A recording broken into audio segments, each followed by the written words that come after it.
అందరికీ నమస్కారం. ఈరోజు మనం హిమాలయాల దగ్గర ముఖ్యంగా చిత్తడి నేలల్లో జీవించడానికి అలవాటు పడిన ఒక ప్రత్యేకమైన జంతువు గురించి తెలుసుకోబోతున్నాం. అదే తెరాయి గేదె. దాని బలం, దాని ప్రత్యేకతలు అన్నింటినీ వివరంగా చూద్దాం. అయితే అసలు విషయంలోకి వెళ్లే ముందు ఓ ప్రశ్నతో మొదలు పెడదాం. హిమాలయ చిత్తడి నేలల నిజమైన యోధుడు ఎవరు? ఈ ప్రశ్నకు సమాధానమే మన ఇవాల్టి చర్చకు ఆధారం.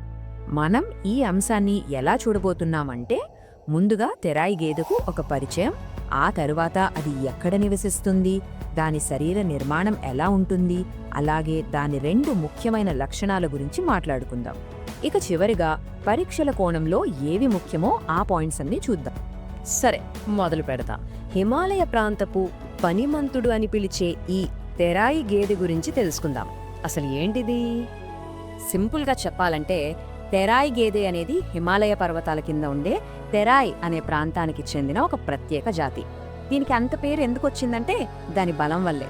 అంటే దీన్ని ప్రధానంగా బరువుల్లాగడానికి, పొలం పనులకు ఉపయోగిస్తారన్నమాట.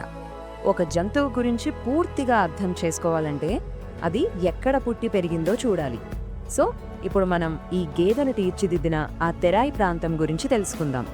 ఇది ఎక్కువగా ఎక్కడ కనిపిస్తోందంటే ఉత్తరాఖండ్, ఉత్తరప్రదేశ్ రాష్ట్రాల సరిహద్దుల్లో, ముఖ్యంగా నైనితాల్, అల్మోరా, పిలిభిత్ లాంటి జిల్లాల్లో. ఇక్కడ మనం గుర్తుంచుకోవాల్సిన విషయం ఏంటంటే, ఈ ప్రాంతమంతా హిమాలయాల కింద ఉండే చిత్తడి నేలలు. ఈ వాతావరణమే దాని శరీర నిర్మాణాన్ని అలా మార్చేసింది. రైట్. మరి ఒక తెరాయి గేదెను చూడగానే ఎలా గుర్తుపట్టాలి? దాని శరీరంలో ఉండే ప్రత్యేక లక్షణాలు ఏంటి? ఇప్పుడు చూద్దాం. ఫస్ట్, దాని సైజ్ చూస్తే ఇది మీడియం సైజులో ఉంటుంది. ముర్రాజాతి గేదె అంత పెద్దగా, భారీగా ఏమీ ఉండదు, కానీ చూడటానికి చాలా బలంగా కనిపిస్తుంది. ఇక దాని తల విషయానికొస్తే శరీరంతో పోలిస్తే కొంచెం చిన్నగానే ఉంటుంది. దాని నుదురు గమనిస్తే అది కొద్దిగా బయటకు ఉబ్బినట్లు, అంటే కాన్వెక్స్ షేప్లో ఉంటుంది. ఇది చాలా చాలా ముఖ్యమైన పాయింట్. ఎగ్జామ్స్లో కూడా అడగొచ్చు. తెరాయి గేదెను గుర్తించడానికి అత్యంత కీలకమైన గుర్తేంటంటే దాని ముక్కు మీద ఉండే ఎముకలు. అవి చాలా స్పష్టంగా పైకి ఉబ్బినట్టు కనిపిస్తాయి. దీన్ని బట్టే దీన్ని ఈజీగా గుర్తుపట్టొచ్చు.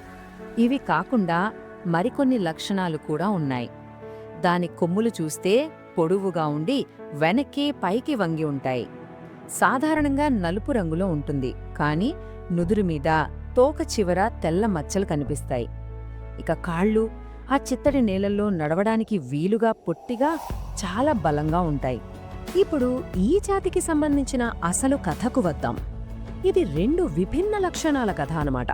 ఒకవైపు చూస్తే అమోఘమైన పనితనం, మరోవైపు చూస్తే చాలా తక్కువ పాల దిగుబడి. చూడండి, దీని బలం అంతా బరువులు లాగడంలో, పొలం పనుల్లోనే ఉంది. మగ గేదెలైతే చాలా చురుగ్గా పనిచేస్తాయి, అందుకే దీన్ని డ్రాఫ్ట్ బ్రీడ్ అంటారు. కానీ పాల విషయానికొచ్చేసరికి ఇది చాలా వీక్. దీన్ని అస్సలు పాడి కోసం పెంచరు. ఈ నంబర్స్ చూస్తే మనకు ఇంకా క్లియర్గా అర్థమవుతుంది. స్టడీ పర్పస్లో ఈ నంబర్స్ చాలా ఇంపార్టెంట్. గుర్తుపెట్టుకోండి, ఒక పాడి కాలంలో యావరేజ్గా ఇది 400 నుంచి 500 కిలోల పాలు మాత్రమే ఇస్తుంది. అయితే చాలా మంచి పోషణ అందిస్తే మాక్సిమం 900 కిలోల వరకు వెళ్ళొచ్చు. కానీ అది గరిష్టం మాత్రమే, సగటు కాదు. ఈ తేడా ముఖ్యం. ఓకే, ఇప్పుడు చాలా ముఖ్యమైన విభాగానికి వచ్చాం. ప్రత్యేకంగా పరీక్షల కోసం ప్రిపేర్ అయ్యేవాళ్ళు ఈ పాయింట్స్ అస్సలు మర్చిపోవద్దు. ఏవైనా కన్ఫ్యూషన్స్ ఉంటే ఇక్కడ క్లియర్ చేసుకుందాం. సో ఫైనల్గా 3 విషయాలు మనసులో బలంగా నాటుకుపోవాలి. 1, దాని ప్రాంతం, ఉత్తరాఖండ్ మరియు ఉత్తరప్రదేశ్ సరిహద్దులు. 2, దాని రకం, ఇది పాడి జాతి కాదు, బరువులు లాగే డ్రాఫ్ట్ బ్రీడ్. ఇక 3, పాల దిగుబడి, యావరేజ్ 400-500 కేజీలు, మ్యాక్సిమం 900 కేజీలు. ఈ రెండిటి మధ్య తేడా స్పష్టంగా తెలియాలి. ఇంత తెలుసుకున్నాక మన ముందు ఒక ముఖ్యమైన ప్రశ్న మిగిలిపోతుంది. తెరాయి గేదెలాగా ఒక ప్రత్యేకమైన వాతావరణంలో మాత్రమే జీవించగల ఇలాంటి దేశీయ జాతులను మనం ఎందుకు కాపాడుకోవాలి? దీని ప్రాముఖ్యత ఏంటి? దీని గురించి ఒక్కసారి ఆలోచించండి. జ్ఞానం పంచే కొద్దీ పెరుగుతుంది, కానీ ఆ ప్రయత్నం చేయడానికి మీలాంటి వారి సపోర్ట్ చాలా అవసరం. మీ విజయమే నా లక్ష్యం. నన్ను, నా కంటెంట్ని సపోర్ట్ చేయడానికి BSR లెర్నింగ్ హబ్ని ఇప్పుడే సబ్స్క్రైబ్ చేసుకోండి. మనం కలిసి ఎదుగుదాం.